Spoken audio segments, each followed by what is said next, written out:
Bismillahirrahmanirrahim. Assalamualaikum warahmatullahi wabarakatuh dan salam sejahtera kepada seluruh rakyat Malaysia yang dikasihi sekalian. Seperti biasa, saya akan memulakan dengan Task Force Operasi Pematuhan dari segi tindakan yang dilaksanakan oleh PDRM. Task Force Operasi Pematuhan telah membuat 62,656 pemeriksaan semalam bagi memantau dan menguatkuasakan pematuhan SOP PKPB di seluruh negara. Sebanyak 4,476 pasaraya, 5,187 restoran dan 1,474 kilang serta 3,100 bank telah diperiksa. Pemeriksaan juga telah dibuat di 1,210 terminal pengangkutan darat, 180 terminal pengangkutan air dan 71 terminal pengangkutan udara. Pasukan Task Force Operasi Pematuhan juga telah memeriksa sebanyak 25,807 buah kenderaan persendirian dan 2,541 kenderaan awam.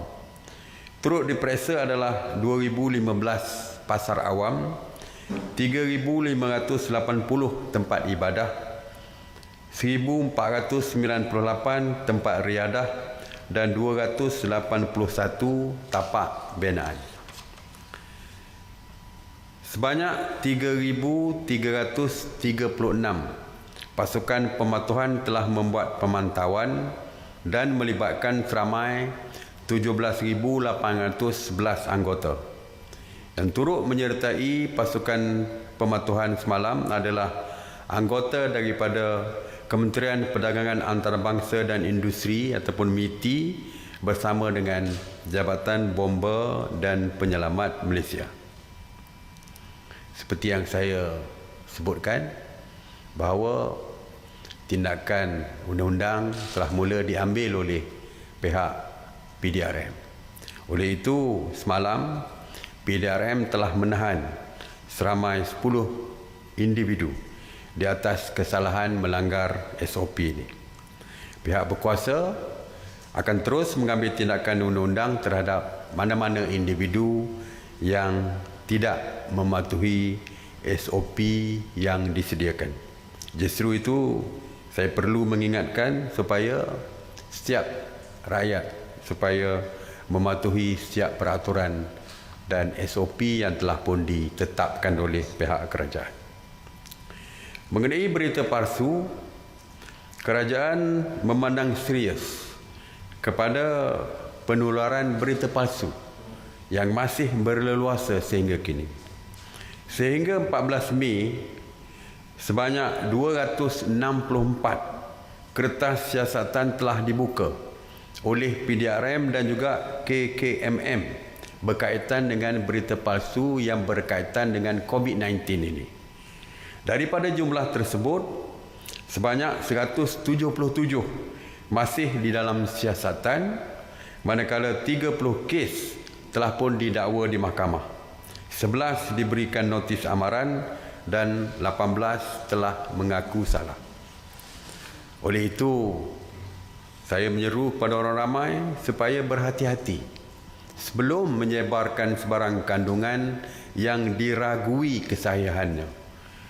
Dan orang ramai boleh menyemak kesahihan berita melalui portal sebenarnya.my. Dan saya nak ingatkan sekali lagi, jika tidak pasti, jangan kongsi. Pihak PDRM dan SKMM tidak akan berkompromi dengan penyebaran berita palsu ini dan akan mengambil tindakan tegas kepada penyebar berita palsu. Mengenai op sanitasi awam, di bawah kawal selia KPKT, sejak 30 Mac 2020 telah melakukan sebanyak 6,192 operasi sanitasi, termasuk di 79 zon kuning dan merah. Sebanyak 9,844 premis kerajaan, premis perniagaan dan kawasan awam telah disanitasi. Sebanyak 3,299 bangunan kerajaan, 2,150 tempat awam, 2,502 pusat perniagaan, 1,550 kawasan perumahan termasuk PPR dan 343 pasaraya telah disanitasi. Semalam, sebanyak 114 operasi sanitasi yang meliputi 37 zon merah dan kuning di 12 negeri, termasuk 37 operasi di Johor, 16 operasi di Sabah dan 14 operasi di Sarawak. Mengenai pengurusan pusat kuarantin, sehingga jam 8 pagi 14 Mei, sebanyak 231 pusat kuarantin telah beroperasi berbanding 229 pada hari sebelumnya, yang mana 14,496 individu sedang menjalani proses kuarantin wajib. Semalam, seramai 416 rakyat Malaysia telah pulang ke tanah air dan telah dikuarantin secara wajib. Seramai 33,807 rakyat Malaysia yang pulang dari luar negara telah pun menjalani kuarantin wajib sejak 3 April 2020 dan sehingga hari ini seramai 26,121 individu telah pun selesai menjalani tempoh kuarantin wajib dan dibenarkan pulang. Seperti yang saya umumkan mengenai dasar kuarantin wajib ini. Dasar kuarantin wajib kita ialah untuk warga negara Malaysia. Mereka yang pulang dari luar negara dan dikuarantin wajib, kos akan ditanggung oleh kerajaan. Iaitu untuk warga negara Malaysia saja. Walaupun terdapat pasangan dari warga negara Malaysia, sama ada isteri ataupun anak yang berstatus pemastautin tetap ataupun PR, permanent resident, dan juga pemegang pas lawatan sosial jangka panjang yang balik mengikut suami atau isteri di kuarantin wajib. Dan mereka ini mesti menanggung kos hotel ditanggung. Mereka mesti menanggung sendiri. Mereka mesti menanggung sendiri kos hotel. Namun terdapat di kalangan mereka ini yang enggan membayar kos tersebut apabila mereka keluar daripada hotel penginapan mereka. Justru itu, pagi tadi kita berbincang secara detail dan kita telah pun membuat keputusan bahawa mana-mana pemastautin tetap atau pemegang pas lawatan sosial jangka panjang ini yang berdegil untuk tidak membayar kos hotel dan sebagainya, Jabatan Imigresen diberikan kebenaran untuk mengambil tindakan terhadap mereka ini, termasuk membatalkan kemudahan imigresen yang dinikmati oleh mereka selama ini. Ya. Kita bukan bermakna kita batalkan PR mereka ataupun pas lawatan mereka itu, tidak dibatalkan, tetapi segala kemudahan dibatalkan. Sebagai contoh, untuk renew pas mereka mungkin selama ini mungkin 2 tahun atau 3 tahun sekali mereka perlu renew. Selepas ini mungkin 3 bulan atau 4 bulan sekali mereka mesti renew pas lawatan mereka. Jadi segala keistimewaan yang diberikan oleh Jabatan Imigresen kepada mereka ini ditarik balik sehingga mereka membayar segala kos tertunggak mereka dengan hotel-hotel tersebut. Malah pejabat peguam negara juga akan meneliti perkara ini untuk mengambil tindakan undang-undang seterusnya kepada mereka sehinggalah mereka membuat bayaran.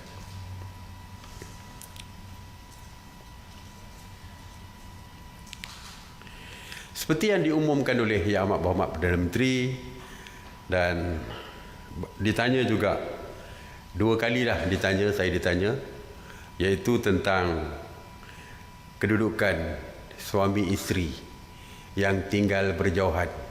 Ini weekend husband atau weekend wife ni, yang seminggu keluarga mereka berada di negeri lain. Dan Yang Amat Berhormat Perdana Menteri telah pun mengumumkan bahawa mereka boleh merentas negeri. Sebagai contoh, suami bekerja di Johor Bahru, isteri bekerja di Melaka. Selama ini oleh kerana tiada rentas negeri dibenarkan, maka mereka terpisah dengan keluarga mereka. Yang Amat Berhormat Perdana Menteri telah pun mengumumkan boleh mereka merentas negeri.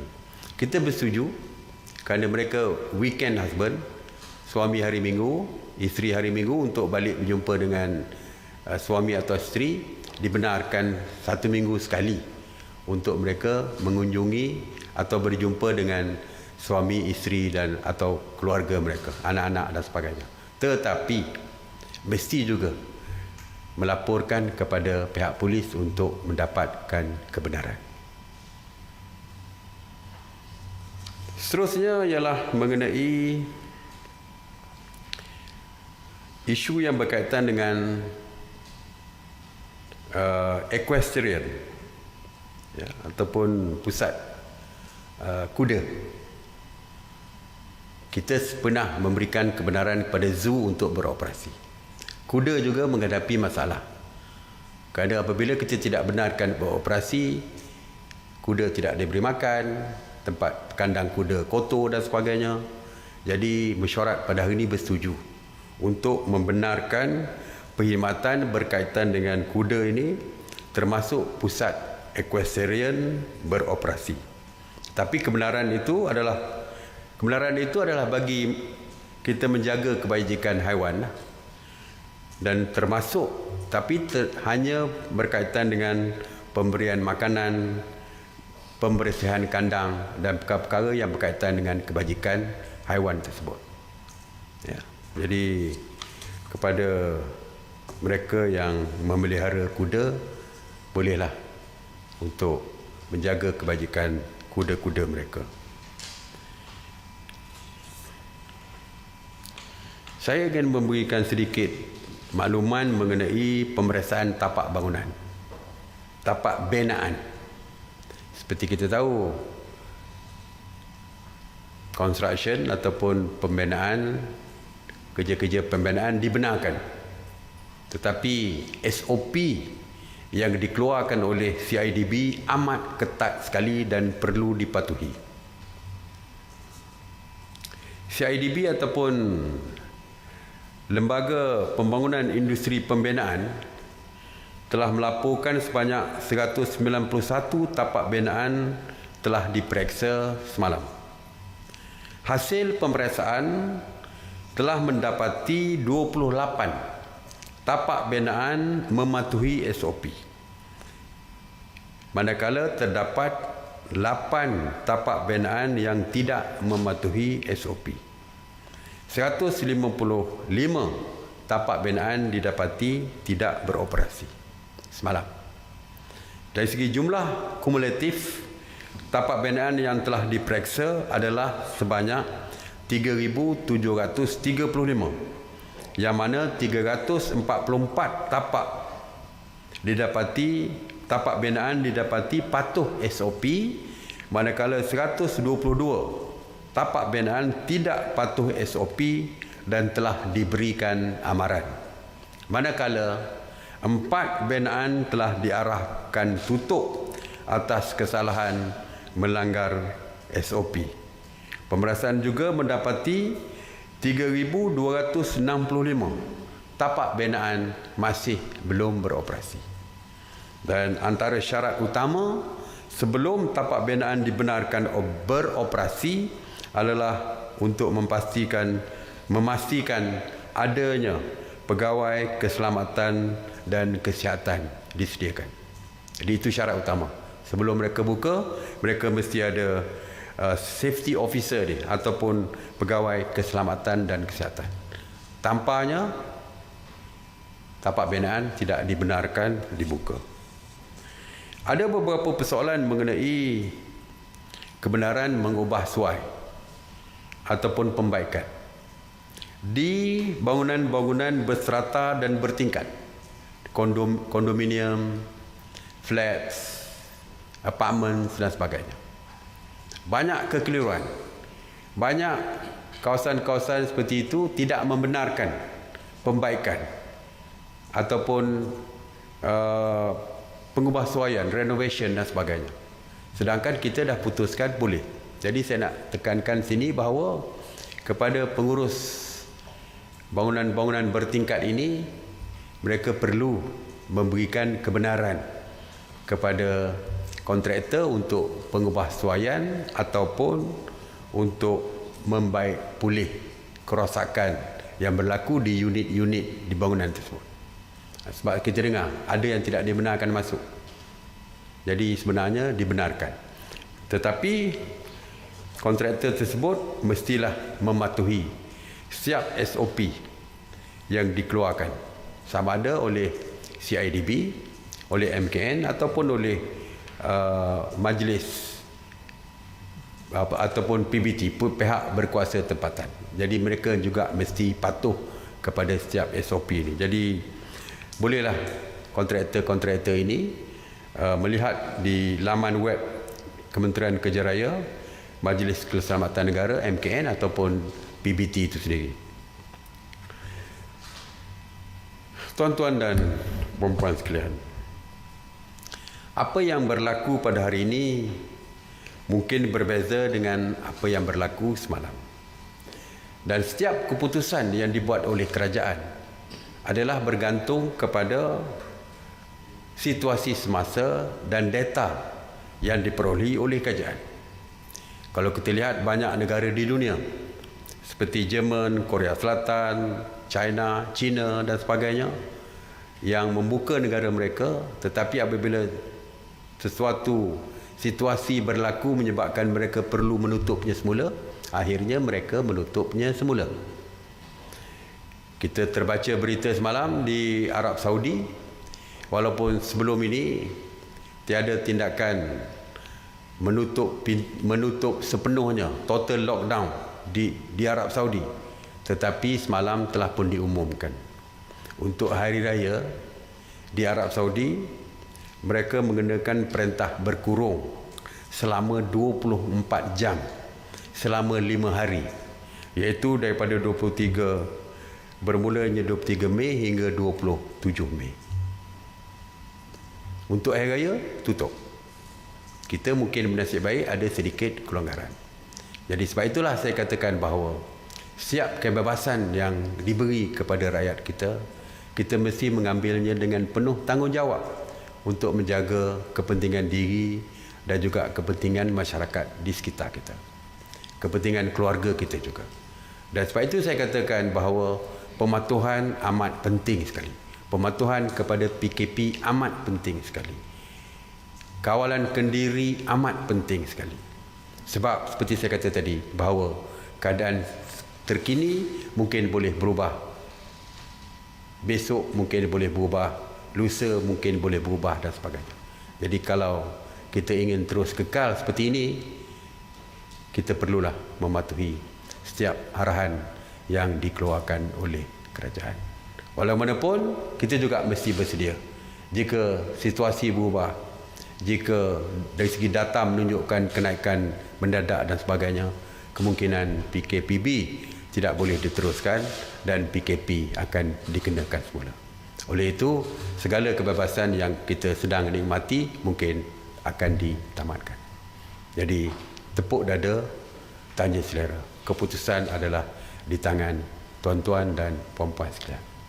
Terima kasih. Sebelum saya mengakhiri, seperti biasa, seruan saya, terus kekal di rumah bagi terus kekal selamat. Stay home, stay safe. Saya buka kepada soalan. Assalamualaikum, selamat petang Datuk Seri. Salah saya, terdapat keluhan dari pemilik dan juga penyewa kondominium dan apartmen yang tidak dibenarkan masuk ke kediaman mereka sendiri oleh pihak pengurusan kondominium dan apartmen setelah pulang dari kampung halaman. Apakah komen Datuk Seri? Itu bukan arahan daripada kerajaan. Itu arahan mereka ambil tindakan sendiri. Jadi saya harap mereka tidak mengambil tindakan sendiri. Setiap SOP ataupun arahan mestilah berdasarkan kepada arahan yang dikeluarkan oleh kerajaan. Saya tahu ada yang dibenarkan balik daripada kampung ke Kuala Lumpur sewaktu 4 hari yang kita benarkan tersebut, ramai yang balik tak boleh masuk ke kondo masing-masing ataupun apartmen masing-masing kerana ditegah, dan mereka terpaksa pula menyewa tempat lain untuk menanti kebenaran untuk mereka pulang ke kediaman masing-masing. Jadi saya harap manajemen ataupun pengurusan kondo ataupun apartmen dan sebagainya supaya membuka dan memberikan kebenaran kepada penduduk ataupun penyewa di bangunan-bangunan kondo ataupun di apartmen tu untuk pulang ke rumah masing-masing. Jangan sekat lagi. Okey? Assalamualaikum Dr. Sri. Mengenai penganjuran majlis perkahwinan dan majlis berkaitan, so apakah status penganjuran tersebut? Adakah ia perlu dibatalkan sepanjang tahun ataupun sebaliknya? Kahwin. Yes. Majlis bukan tak boleh kahwin. Kahwin boleh, nikah boleh. Nikah kita dah benarkan. Gunakan berbagai-bagai cara lah, online lah, macam-macam. Tetapi majlis perkahwinan masih belum boleh dilaksanakan. Kerana perhimpunan ramai adalah di dalam senarai terlarang ataupun negative list di dalam Akta 342 peraturannya. Jadi masih tidak boleh. Jadi sabarlah dulu ya. Apa-apa hal pun nikah dulu. Untuk majlis tu bila keadaan dah selesai, kita dah benarkan, boleh buat majlis kemudian. Okey. Assalamualaikum Dr. Sri, Farhan daripada Bernama. Untuk sebelum ni kerajaan membenarkan penerbangan domestik untuk beroperasi semula, namun semalam media melaporkan lebih 300 penumpang AirAsia KL ke Tawau pada 1 dan 4 Mei diminta membuat saringan COVID susulan beberapa penumpang disahkan positif. Ini merupakan kes COVID perentas negeri ke Sabah.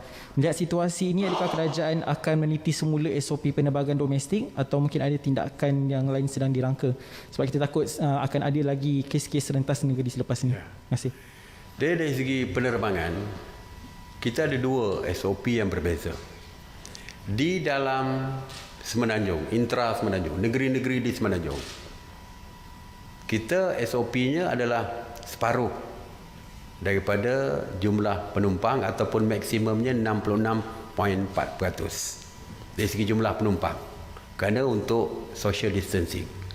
Tetapi bagi penerbangan ke Sarawak terutamanya, Sabah ataupun penerbangan dari luar datang masuk ke negara kita, walaupun kita benarkan full capacity ataupun sepenuhnya, bukan separuh, kerana mereka akan dikuarantin secara wajib apabila sampai.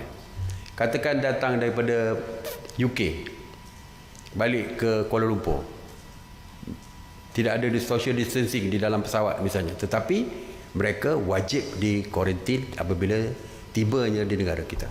Begitu juga dengan ke Sarawak.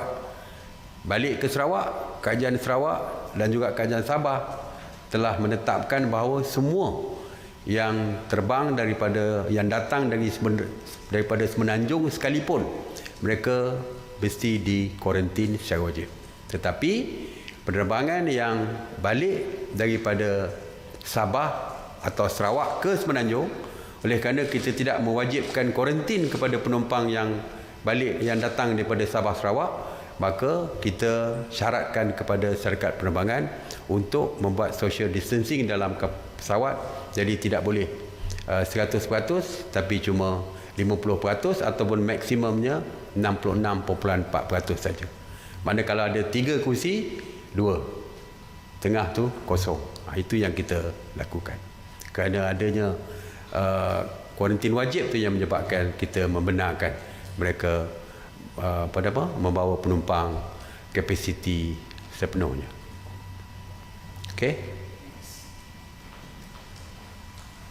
Datuk Seri Indi Reza RTM, sekarang ini masih ada lagi pelajar-pelajar universiti yang belum lagi pulang ke kampung halaman ataupun rumah masing-masing. Adakah yang masih tinggal di universiti itu pergerakan mereka akan di-hold seketika? Keduanya tadi mengenai suami dan isteri yang tinggal di negeri yang berbeza.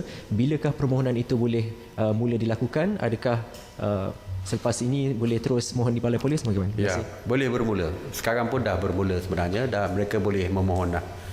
Ya.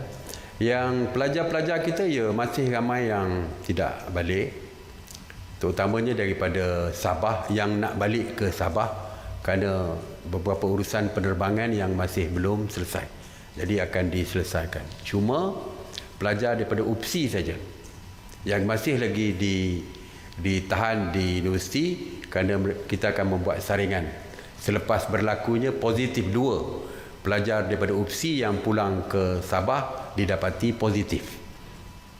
Sedangkan kita dulu merasakan bahawa setelah mereka bersama berada di dalam kawasan universiti tak keluar ke mana-mana dalam tempoh lebih daripada sebulan, tentu sajalah kita menganggap tidak ada lagi kerana dari segi tempoh inkubasi pun telah pun selesai 2 kali. Sepatutnya tempoh inkubasi ataupun incubation period 2 minggu. Kalau 2 bulan maknanya dah 2 kali tempoh. Tapi ada lagi yang tiba-tiba didapati positif. Jadi di UPSI kita stop dulu sementara waktu untuk kita buat saringan dulu sebelum dibenarkan pulang satu hari nanti. Tapi kalau yang Sarawak, Sabah, kerana adanya kuarantin wajib di Sarawak misalnya, jadi kita boleh benarkan. Silakan. Assalamualaikum Datuk Seri, saya Zaidi daripada Bernama. Datuk Seri, ada beberapa soalan Datuk Seri mewakili suara rakyat Malaysia. Yang pertama Datuk Seri, semalam tular di media sosial terdapat bahawa gedung pakaian di Kelantan sana ambil kesempatan dengan memaksa orang awam membeli penutup mulut dan hidung dengan harga yang tinggi, iaitu 5 keping untuk RM10 sebelum mereka dibenarkan masuk. RM2 sekeping. RM2 sekeping. Itu apakah tindakan dan pendirian kerajaan tentang perkara ini? Okey. Yang kedua, dipahamkan ada bapa kepada seorang pelatih prajurit muda TLDM di KD Sultan Ismail, Pengerang, Johor, yang patutnya tamat latihan 18 April lepas. Tapi sebabkan COVID, jadi dia tak dapat adakan majlis tersebutlah, tamat latihan. So jadi apakah tindakan dan perancangan pihak ATM sendiri untuk membolehkan sesuatu perbarisan tamat latihan tentera diadakan dalam tempoh COVID-19 ataupun kena tunda sekat mana ke sebab masing-masing rindu katanya. Okey. Yang ketiga Datuk Seri, yang last kali ada dakwaan dan rungutan daripada PDRM, anggota-anggota PDRM tentang allowance mereka lewat terima allowance pembayaran COVID-19 RM200 sebulan. Jadi mohon Datuk Seri komen. Terima kasih Datuk Seri. 3 soalan. Yang pertama, jual topeng muka lebih daripada harga yang ditetapkan. Kita telah pun mengumumkan harga shilling RM1.50. Kalau mereka jual lebih daripada harga shilling, maka mereka kedai itu melakukan kesalahan di bawah Akta Kawalan Harga KPDN HEP. Jadi mereka boleh diambil tindakan oleh KPDN HEP. Jadi saya harap KPDN HEP dimaklumkan tentang kedai tersebut supaya tindakan segera boleh diambil untuk tindakan undang-undang. Yang kedua, tentang yang tamat latihan. Tak kira sama ada tentera atau sesiapa saja, semuanya tertakluk kepada SOP dan juga Akta 342 ini. Sebenarnya bukan baru ni. Waktu saya masuk ke Kementerian Pertahanan, ramai yang dah tamat latihan sepatutnya menerima sijil daripada saya. Walaupun sijil itu telah tanda tangani oleh saya dah tanda tangan. Yang di-Pertuan Agong dulu yang Maha Mulia Kebawah Duli Yang Maha Mulia yang di-Pertuan Agong pun telah tanda tangan sijil untuk tamat latihan mereka, tetapi kerana COVID-19 ini, kerana kita tak benarkan perhimpunan yang ramai, saya sepatutnya membuat majlis penyerahan menyampaikan sijil tersebut juga tidak dapat dilaksanakan. Tapi sijil dah keluar, don't worry, mereka dah sah dah. Cuma upacara saja yang tidak boleh dilaksanakan, ya. Tapi dari segi mereka dah sah lah. Kalau dah tamat latihan, kita dah sign, mereka sah lah apa yang mereka lalui itu, dan dah ada pun confirmation dah ada bila saya dan juga Duli Maha Mulia dah tanda tangan. Cuma upacara tu kita hold dulu sehingga selesai COVID-19, dan bila kita keluar SOP yang membenarkan perhimpunan dan sebagainya, maka barulah kita boleh menyerahkan sijil itu secara rasmi dengan dalam upacara rasmi. Itu saja soalannya. Ada lagi? Oh, allowance kita serahkan kepada pihak PDRM lah, ya, untuk menyelesaikan isu ini. Okey? Terima kasih. Assalamualaikum warahmatullahi wabarakatuh.